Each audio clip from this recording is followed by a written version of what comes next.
Bollywood actress Kajol मायानगरी का जाना माना नाम है।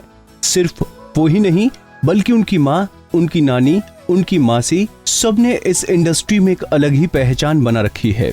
उनकी परिवार की कई पीढ़ियों की औरतों ने इस इंडस्ट्री में खास पहचान बनाई है। लेकिन आज हम बात करेंगे काजोल की मासी नूतन की, जो 50-60 के दशक की खूबसूरत और सिंपल एक्ट्रेस कहलाती थीं। अपनी बहनों में सबसे बड़ी और माँ के बेहद करीब थी नूतन, और उनके सपनों को किसी और नहीं बल्कि उनकी माँ शोभना समर्थ ने ही एक उड़ान दी थी। लेकिन एक वक्त ऐसा भी आया जब माँ बेटी के रिश्ते को नजर लग गई। रिश्ता इतना खराब हो गया कि दोनों के बीच 20 साल तक बात बंद रही, और जब बात शुरू हुई तो नूतन कुछ ही सालों में इस दुनिया को हमेशा के लिए अलविदा कह गईं। नूतन ने अपने 40 साल के करियर में कई तरह के किरदार निभाए। वो एक ऐसी एक्ट्रेस रहीं जिन्होंने देवानंद से लेकर धर्मेंद्र, दिलीप कुमार, संजीव कुमार और अमिताभ बच्चन तक बड़े बड़े सुपरस्टार के साथ काम किया। अपने करियर में उन्हें 6 बार फिल्म फेयर अवार्ड से नवाजा गया। भारत सरकार ने उन्हें पद्मश्री से सम्मानित किया। लेकिन इसके बावजूद नूतन अंदर से उदास रहती थीं, जिसकी वजह उनकी मां के साथ लड़ाई थी। उन्होंने अपनी जिंदगी में काफी उतार चढ़ाव देखे। नूतन ने अपने करियर की शुरुआत बाल कलाकार के रूप में फिल्म नल दमयंती से की थी। उनके बाद उन्होंने अपनी मां शोभना की बनाई फिल्म हमारी बेटी की। दरअसल शोभना ने अपने प्रोडक्शन हाउस शोभना पिक्चर से ही बेटी नूतन को बॉलीवुड में लॉन्च किया था। इस कंपनी में नूतन भी मां की हिस्सेदार थी। नूतन फिल्मों से जो भी कमाई करती थी वो सारा पैसा कंपनी में ही जाता था।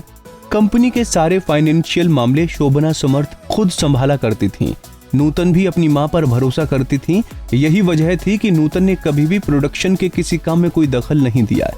लेकिन इस भरोसे की दीवार ऐसी टूटी कि उसने मां बेटी के रिश्ते को भी बुरी तरह तोड़ दिया। दरअसल इनकम टैक्स ऑफिस से टैक्स चुकाने को लेकर दोनों के बीच अनबन हुई थी। घर में जब टैक्स चुकाने का लेटर आया तो शोभना ने बेटी नूतन के हाथों में लेटर थमा दिया और सारा टैक्स चुकाने के लिए कह दिया था। लेकिन नूतन टैक्स चुकाने को तैयार नहीं थी। दरअसल टैक्स की रकम बहुत ज्यादा थी और नूतन कंपनी में सिर्फ 30% ही मुनाफे की हिस्सेदार थी। ऐसे में नूतन ने साफ अपनी मां से कह दिया था कि वो सिर्फ अपने हिस्से का टैक्स भरेंगे। नूतन का कहना था कि उनकी सारी कमाई कंपनी में जाती है तो फिर वो पूरा टैक्स क्यों भरेंगे। लेकिन मां शोभना इस जिद पर अड़ी रही। दरअसल शोभना अपनी किसी प्रॉपर्टी को बेचकर टैक्स नहीं भरना चाहती थी। नूतन इस बात को समझ गई कि इस वक्त उनकी मां के आगे पैसे और प्रॉपर्टी से बढ़कर कुछ नहीं है। अपनी मां के इस लालच को देखकर नूतन ने घर छोड़ दिया और परिवार से अपने सारे रिश्ते तोड़कर चली गईं। इसके चलते नूतन काफी उदास हो गईं। इसके बाद नूतन ने अपनी मां को कोर्ट में घसीटा और आरोप लगाया कि उन्होंने उनके फंड्स का गलत तरीके से इस्तेमाल किया है।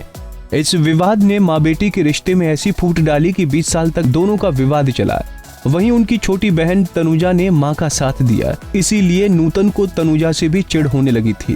कहा जाता है कि एक बार नूतन चेन्नई के लिए फ्लाइट पर चढ़ी और उसी फ्लाइट में तनुजा भी थी। जब नूतन ने तनुजा को देखा तो वो उस फ्लाइट से उतरकर दूसरी फ्लाइट में बैठ गईं। शोभना ने अपने एक इंटरव्यू में कहा था, मैं नूतन को एक किताब की तरह पढ़ सकती हूँ। शादी के बाद ये सब बदल गया। हम दूर हो गए और फिर वो घटना हुई जिसने हमारे रिश्ते को 20 साल तक के लिए तोड़ दिया। दरअसल शोभना और उनके परिवार ने नूतन के पति को इस बात का जिम्मेदार ठहराया था। बता दें कि नूतन ने साल 1959 में लेफ्टिनेंट कमांडर रजनीश बहल से शादी की थी और शादी के बाद भी नूतन फिल्मों में काम करती थीं। काफी सालों बाद वो विवाद सुलझ गया।